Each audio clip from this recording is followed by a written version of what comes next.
آج ہی ہماری criminal miscellaneous application لگی ہوئی تھی، جس کے اندر ہم نے چیلنج کیا ہے آرڈر سب آرڈینیٹس آنریبل سب آرڈینیٹس کورٹس کا کہ جو ایم ایل او کے لیے بچی کو موو کرنے کی درخواست ڈینائی کی گئی تھی۔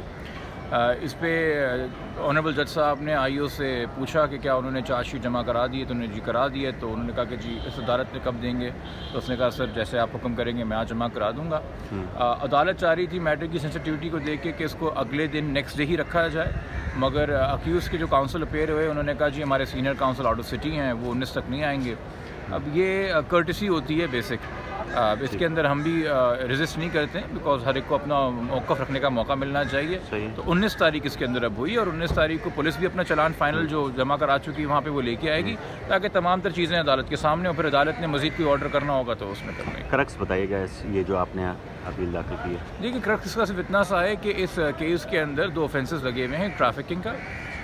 اس کے اندر مینڈیٹری ہے لیگل ایگزامینیشن کرانا، میڈیکل لیگل ایگزامینیشن کرانا وکٹم کا، اور پھر اسی انویسٹیگیشن کے دوران 375 ایڈ ہوئی تھی، جس موقع کے اوپر ایک اپلیکیشن موو کی گئی کہ جی میڈیکل لیگل ایگزامینیشن کروانا ہے۔ وہ اب چونکہ ایم ایل او نہیں الاؤ ہوا تو پولیس نے اخذ کیا کہ شاید عدالت چاہتی نہیں ہے کہ 375 لگے، تو اس کا بہانہ بنا کے جب پروگریس رپورٹ ہمارے سامنے آئی او نے کہا کہ جی چونکہ حکم کوئی نہیں فرمایا عدالت نے صادر، تو اس لیے ہم اس کو نکال رہے ہیں سیکشن کو۔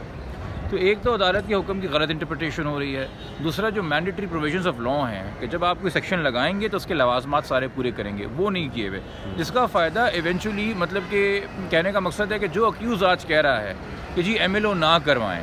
اس سے نقصان ہوگا بچی کو، یا کوئی شرم و حیا غیرت کے معاملے جو انہوں نے دلائل عدالت میں دیے تھے جو کہ بالکل غیر ضروری ہیں، میڈیکل معائنہ ہر جگہ ہوتا ہے، پراپر پروسیجر سے ہوتا ہے، اس میں سے کوئی باتیں نہیں ہوتی۔ وہی اکیوز کل کو بیل کی اسٹیج پہ اور ٹرائل کی اسٹیج پہ کہہ رہا ہوگا کہ سر ان کا تو کیس ہی کمزور ہے، ایم ایل او ہی نہیں ہے بچی کا، تو آپ ایسا تو نہیں کر سکتے نا کہ آپ پہلے سے ملزم کو الاؤ کر رہے ہیں اپنا ڈیفینس بلڈ اپ کرنے کا۔ عدالتوں کو بھی اس چیز کا خیال ہونا چاہیے، اور ہے میرے خیال میں، اور ہمیں امید ہے ہمیں انصاف ملے گا یہاں سے۔ آپ جو ایم ایل او چاہتے ہیں اس میں کیا دیکھنا چاہتے ہیں؟ کیا آپ سر ایک بچی کڈنیپ ہوئی ہے، ٹھیک ہے، اس کے اوپر کیا کوئی تشدد ہوا ہے؟ ایم ایل او کیا کیا بتاتا ہے؟ ایم ایل او آپ کا فزیکل ایگزامینیشن کرے گا، ایم ایل او آپ کا کیمیکل ایگزامینیشن کرے گا، آپ کے جسم کے ساتھ اگر کسی قسم کی چوٹیں ہیں، کسی قسم کے نشان ہیں، اگر آپ کو کسی اسٹیج پہ کسی قسم کی کوئی ادویات دی گئی تھیں، جو بھی دی گئی تھیں، وہ تمام تو ایم ایل او ہی بتائے گا نا۔ اور اچھا چوٹوں کے نشان پرانے ہیں یا نئے ہیں، کیا کوئی جلنے کا نشان ہے، گرنے کا نشان ہے، ٹیکے کا نشان ہے، آپ ایک جگہ پولیس کہہ رہی ہے، پولیس کا موقف ہے کہ جی 363 ہے کڈنیپنگ، تو مغویہ کس حال میں رکھی گئی یہ آپ نہیں جاننا چاہتے؟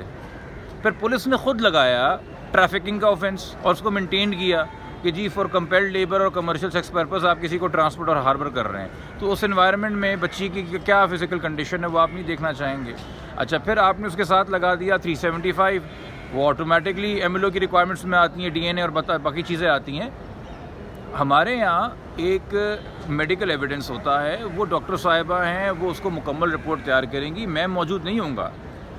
جب ڈبلیو ایم ایل او معائنہ کر رہے ہوں گے کہ جی یہ لکھیے اور یہ لکھیے، وہ اپنی رپورٹ دے دیجئے۔ اگر قانون کہتا ہے کہ ٹریفکنگ کے آفینس میں چلان پیش ہوگا ہی تب جب ایم ایل او لگا ہوا ہوگا، تو اس قانون کی خلاف ورزی میں کر رہا ہوں یا پولیس کر رہی ہے؟ یعنی کہ آپ ایک ڈیفیکٹو چلان پیش کریں گے، اس کا فائدہ کس کو ہوگا؟ صحیح۔ تو سر ہم تو کیس بچانے کے لیے لوازمات پورے کر رہے ہیں نا، فارمیلٹی پوری ہو، اس میں کچھ آئے یا نہ آئے وہ سیکنڈری ہے، اس چیز کو سمجھیں، ٹیکنیکل چیزیں ہوتی ہیں، وہ اسی بیسس پہ چلان فالٹی ہو جائے گا، وہ اسی بیسس پہ نکل جائے گی سیکشن کی جی آپ نے لوازمات تو پورے نہیں کیے تھے، تو ہم تو اپنا کیس پرزرو کر رہے ہیں۔ ٹھیک، تھینک یو۔